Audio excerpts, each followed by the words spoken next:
The judge's gavel fell like thunder in Martha's chest, each word a nail driven deeper into her coffin of shame.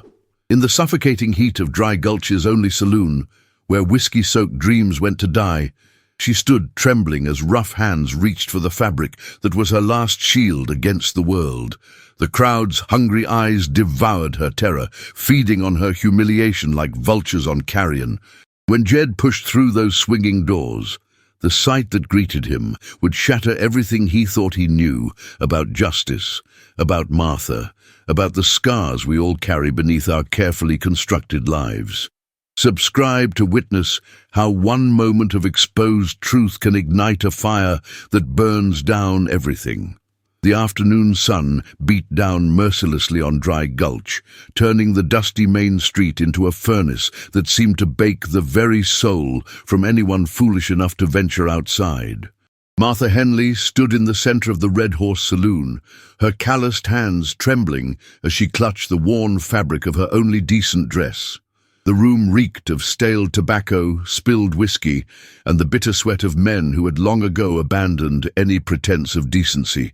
Judge Cornelius Blackwood loomed over her like a vulture, his black robes hanging loose on his skeletal frame, his pale eyes glittering with a malice that made her stomach turn.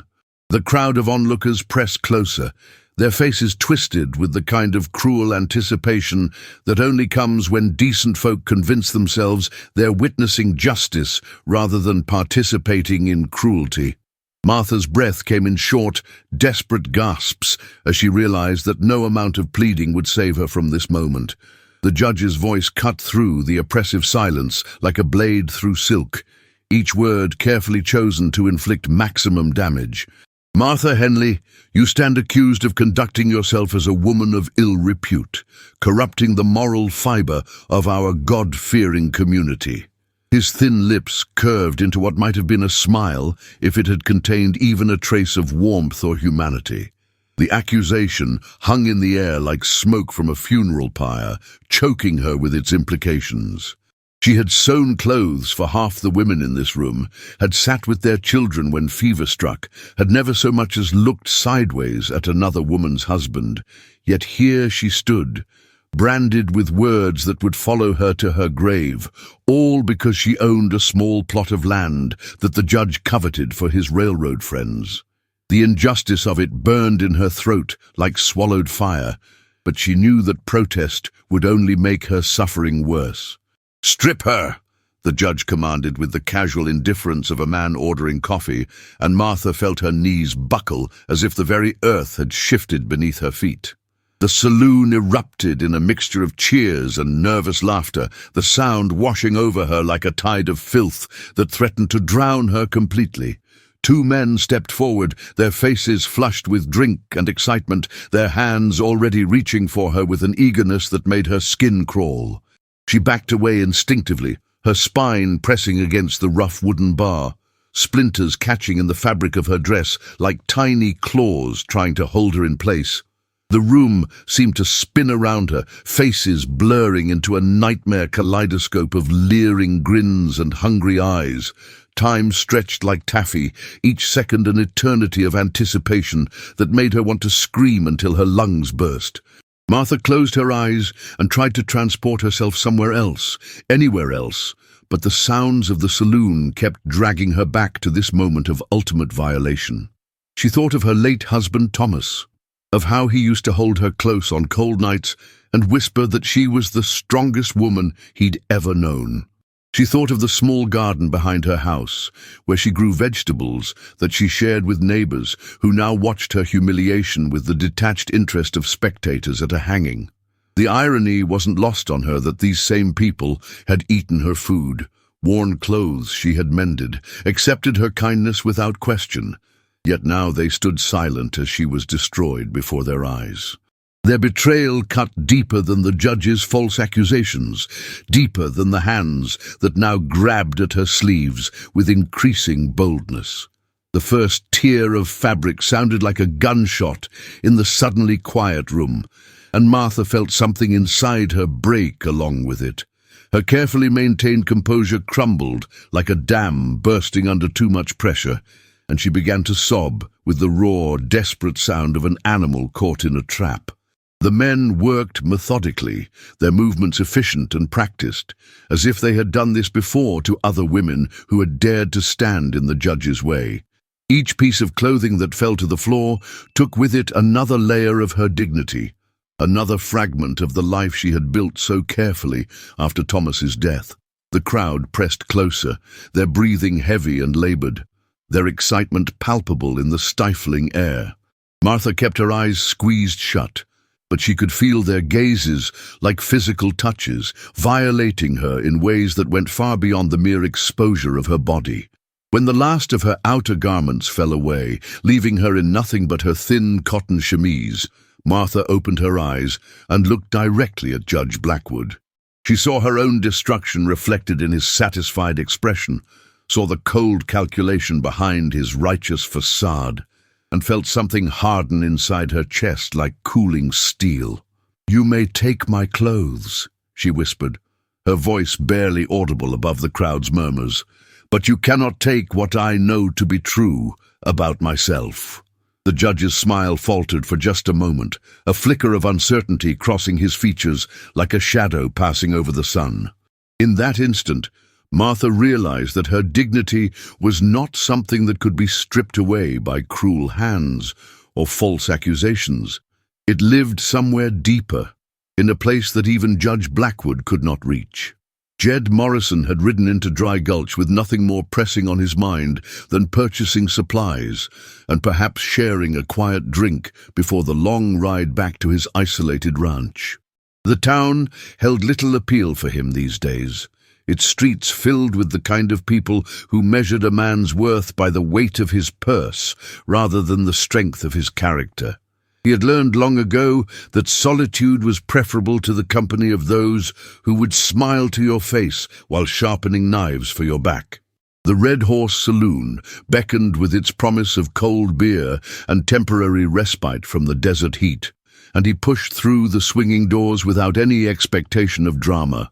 The sight that greeted him stopped him dead in his tracks, his hand still resting on the doorframe as his mind struggled to process what his eyes were seeing. A woman stood half-naked in the center of the room, surrounded by a crowd of men whose faces were flushed with excitement and shame in equal measure. Recognition hit him like a physical blow to the chest when he realized the woman was Martha Henley, the quiet seamstress who had lived on the edge of town since her husband's death 3 years ago. Jed had spoken to her perhaps a dozen times in all those years, brief exchanges about the weather or the price of grain, but he had always been struck by her quiet dignity and the way she carried herself despite her obvious struggles. Now she stood before this baying crowd like a wounded deer surrounded by wolves, her dark hair hanging loose around her shoulders, her eyes wide with terror and humiliation. The sight of her suffering ignited something primal in Jed's chest, a rage so pure and hot that it threatened to consume him entirely. His hand moved instinctively toward the gun at his hip, but years of hard-won wisdom held him back from drawing iron in a room full of witnesses. Instead, he forced himself to remain still and observe, to understand the full scope of this injustice before deciding how to respond. Judge Blackwood's voice carried clearly across the room as he pronounced his verdict with the pompous authority of a man drunk on his own power. "Let this be a lesson to all who would corrupt our community with their immoral behavior," he declared, gesturing toward Martha as if she were evidence in a trial rather than a human being deserving of basic dignity. The crowd murmured its approval, their voices blending into a low rumble of sanctimonious satisfaction that made Jed's stomach turn. He had seen enough frontier justice to recognize a lynching when he witnessed one, even when the rope was made of words and accusations rather than hemp. The judge's eyes swept the room with the confidence of a man who had never been challenged, who had grown fat and comfortable on the fear and compliance of others. When his gaze briefly met Jed's, there was a moment of mutual recognition, predator acknowledging predator, before the judge returned his attention to his victim. The men surrounding Martha began to reach for her remaining garment, their movements slow and deliberate, savoring every moment of her degradation. Jed watched in horrified fascination as she closed her eyes and seemed to retreat somewhere deep inside herself, her body going rigid with the effort of enduring what could not be escaped. The thin cotton of her chemise was all that stood between her and complete exposure, and the crowd's anticipation was so thick it seemed to press against the walls of the saloon like a living thing. Jed found himself holding his breath, his entire body coiled like a spring ready to explode into action. Every instinct screamed at him to intervene, to put himself between this woman and the mob that sought to destroy her, but he forced himself to wait for the right moment. Timing would be everything if he hoped to save her without getting them both killed in the process. When the chemise finally tore away from Martha's shoulders, exposing her back to the leering crowd, Jed felt the world tilt on its axis as his eyes focused on what lay beneath. Crisscrossing her pale skin like a map of old sins were the unmistakable brands of a cattle rustler. The marks burned deep and permanent, telling a story that made his blood run cold. He recognized the symbols immediately. The double-cross brand of the Dalton gang, the broken arrow of the Murphy brothers, marks that spoke of a past life lived on the wrong side of the law. The scars were old, faded to silver lines against her skin, but they were as clear as words written in fire. Jed's hands began to shake as the implications crashed over him like an avalanche, his mind racing through possibilities and connections that he had never imagined. This quiet seamstress, this woman who mended clothes and tended gardens, carried the marks of one of the most notorious rustling operations in the territory. The crowd's reaction was immediate and explosive, gasps and shouts filling the air as they too recognized the significance of what they were seeing. Some men stepped back in shock, while others pressed forward with renewed interest, their excitement taking on a darker edge as they realized they were witnessing something far more scandalous than simple prostitution. Judge Blackwood's face went white, then red, his carefully orchestrated humiliation spinning wildly out of his control as the revelation threatened to overshadow his own agenda. Martha's eyes snapped open at the sound of the crowd's reaction, and when she saw the horror and recognition in their faces, she seemed to crumble inward like a building collapsing under its own weight. Jed watched her transformation from victim to something far more complex and dangerous, and felt his own understanding of justice shift like sand beneath his feet. The silence that followed was deafening, broken only by the sound of Martha's ragged breathing and the creak of floorboards as men shifted their weight nervously. Jed realized that he was witnessing a moment that would define not just Martha's fate, but the very soul of Dry Gulch itself. The brands on her back told a story of choices made and prices paid, of a woman who had somehow found her way from the outlaw trail to a quiet life of honest work. Whether that transformation was genuine or merely a clever disguise remained to be seen, but Jed found himself caring less about her past than about the injustice being perpetrated in this moment. As he stared at those faded scars, he felt something fundamental shift inside him, a recognition that sometimes the line between right and wrong was not as clear as he had always believed. The saloon had emptied like water through cracked wood, leaving only the echo of shame and the smell of spilled whiskey soaking into sawdust. Martha sat hunched on the floor, her torn dress clutched against her chest, while Jed stood frozen near the bat-wing doors, like a man caught between two worlds. The judge had departed with his cronies, their laughter still hanging in the air like smoke from a dying fire. Outside, the wind picked up, rattling the windows with the promise of a storm that seemed to mirror the tempest brewing in Jed's chest. He had seen things in the war that haunted his dreams, but nothing had prepared him for the sight of those brands on a woman's back, brands that told a story he wasn't sure he wanted to understand. Martha's breathing came in short, ragged gasps as she tried to gather the remnants of her dignity along with the torn fabric of her dress. She could feel Jed's eyes on her, could sense his presence like heat from a forge, but she dared not look up to meet his gaze. The brands on her back burned as if they were fresh, as if the iron had just been lifted from her skin instead of having been there for 15 long years. She had spent so much time building a new life, creating a reputation as a respectable seamstress, that she had almost convinced herself the past was truly buried. Now, exposed and humiliated, she felt like that frightened girl again, the one who had made desperate choices in a world that offered women few alternatives to survival. Jed's hands trembled as he removed his coat, the leather creaking softly in the oppressive silence. He had always prided himself on being a man of action, someone who could make quick decisions when cattle were stampeding or when drought threatened his livelihood.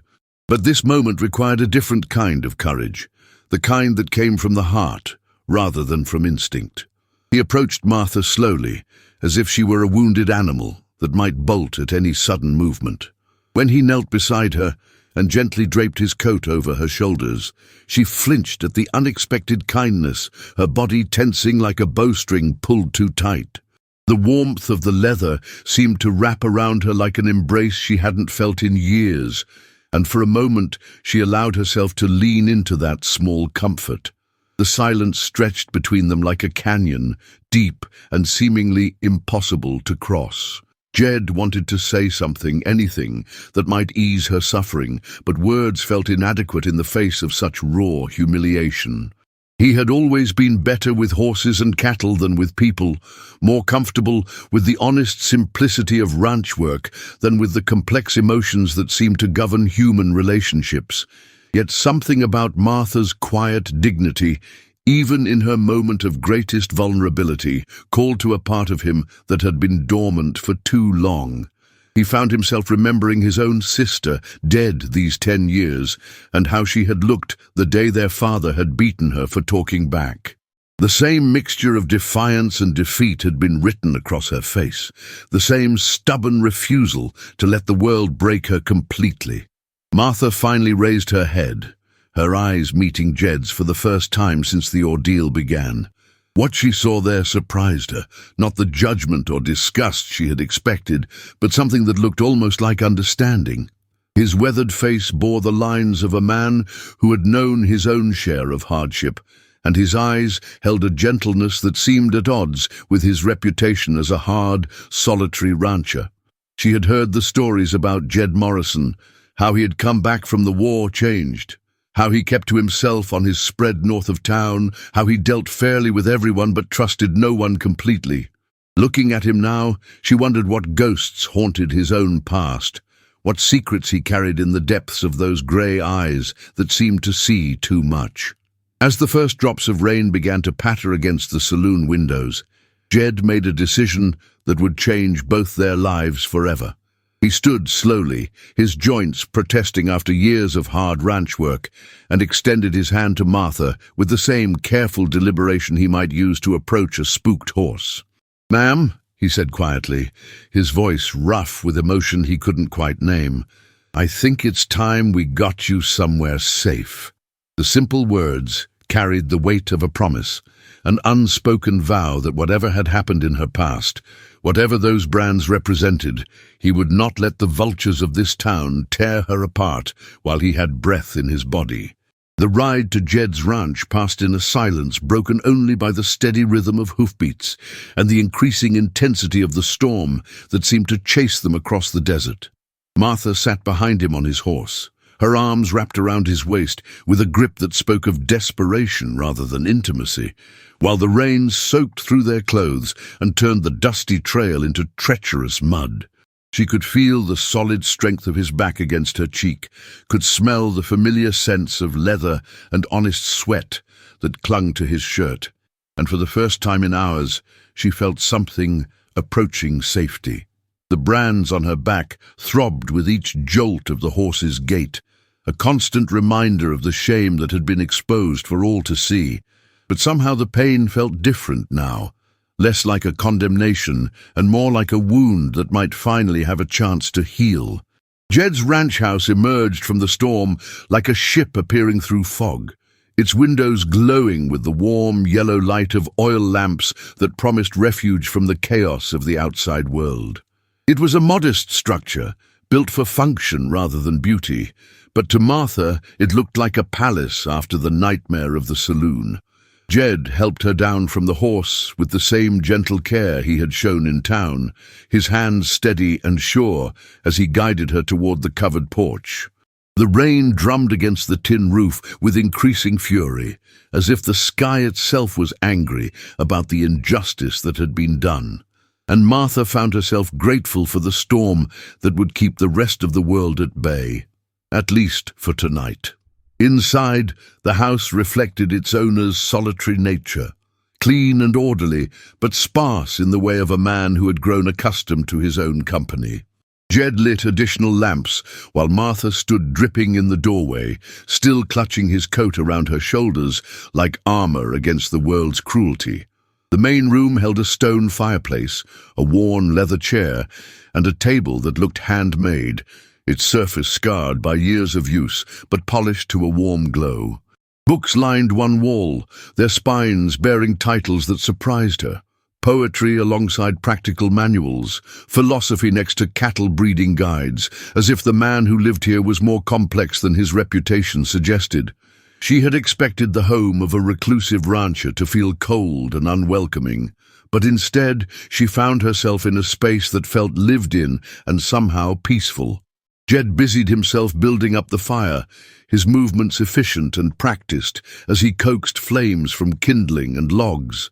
The growing warmth began to chase the chill from Martha's bones, but she couldn't seem to stop shivering, her body betraying the shock that her mind was trying to process. When he turned to face her, she saw something in his expression that made her breath catch, not pity, which she had dreaded, but a kind of recognition that suggested he understood what it meant to carry secrets that could destroy you if they ever came to light. "There's a room upstairs," he said quietly, his voice carefully neutral, "and some clothes that might fit you. They belong to my sister." The words carried a weight of their own grief, and Martha realized that she wasn't the only one in this house who had lost someone important. The room he showed her was simple but clean, with a narrow bed covered by a quilt that looked handmade and a washstand with a pitcher of water that he filled from a pump in the kitchen. The clothes he brought her were well made but worn, the kind of practical garments a ranch woman might wear, and when Martha held them up, she could almost imagine the woman who had worn them before. Someone strong and capable, someone who had faced life's challenges with courage. As Jed left her alone to change, Martha caught sight of herself in the small mirror above the washstand and barely recognized the woman staring back at her. Her hair hung in wet tangles around her face, her eyes were red from tears and humiliation, and her skin bore the pallor of someone who had been stripped of more than just clothing. When she finally emerged from the room wearing the borrowed clothes, she found Jed waiting by the fire with 2 cups of coffee that steamed in the lamplight like small offerings of comfort. He had changed into dry clothes himself, and without his coat and hat, he looked younger somehow, less like the intimidating rancher of local legend, and more like a man who had simply learned to be careful with his trust. As she accepted the coffee, their fingers brushed briefly, and she felt a jolt of something she couldn't quite name. Not attraction exactly, but a recognition of shared understanding that went deeper than words. The storm continued to rage outside, but inside the small house, surrounded by the warmth of the fire and the quiet presence of a man who had chosen kindness over judgment, Martha began to believe that perhaps her story wasn't over after all. Dawn broke grey and reluctant over the ranch, the storm having passed in the night, but leaving behind a world washed clean and somehow different than it had been before.